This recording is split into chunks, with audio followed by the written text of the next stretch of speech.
बिस्मिल्लाहिर्रहमानिर्रहीम। अस्सलामु अलैकुम वरहमतुल्लाहि वबरकातुहू।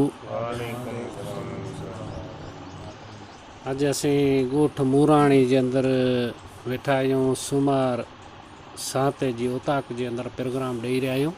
असीं मिठी थर चैनल तां प्रोग्राम ॾेई रहिया आहियूं। माशाअल्लाह असांजो प्रोग्राम आखे पसंदि ईंदो और माशाअल्लाह असांजो प्रोग्राम खे अॻिते वधाईंदा, लाइक कंदा और सब्सक्राइब कंदा। इंशाअल्लाह रिंग जो भी बटन दबाईंदा त असांजो प्रोग्राम खे अॻिते नए में नए असां हर हमेश जे लिए खे मोकिलंदा रहंदासीं।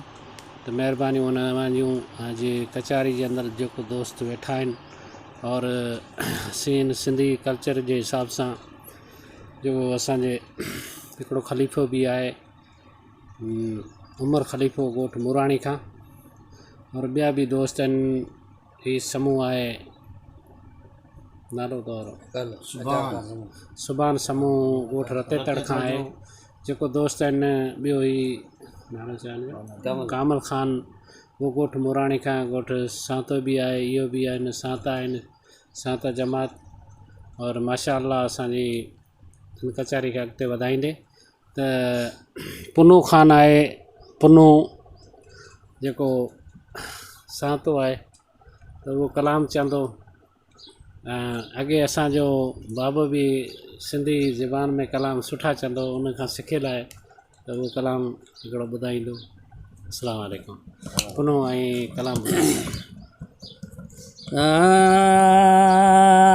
पुजारिंद यार जुराऊं दिया सब लोक के दाऊं। पुजारिंद यार जुराऊं दिया सब लोक के दाऊं। बजो हथड़ा बई बाहूं, बजो हथड़ा बई बाहूं। चाकराणी आया चायो आ मुझो आधार। ड़ियूं वधियूं अवां वठी जाम आयो आ। घुमा पई घोट जी घोरी लाही व्यम यार मूलोरी। घुमा पई घोट जी घोरी लाही व्यम यार मूलोरी। आया मस्तान थी पजड़ी, आया मस्तान थी पजड़ी। ॻाल्हियूं गुण यार ॻाल्हियो आ मुंहिंजो आधार। ड़ियूं वधियूं अवां वठी जाम आयो आ।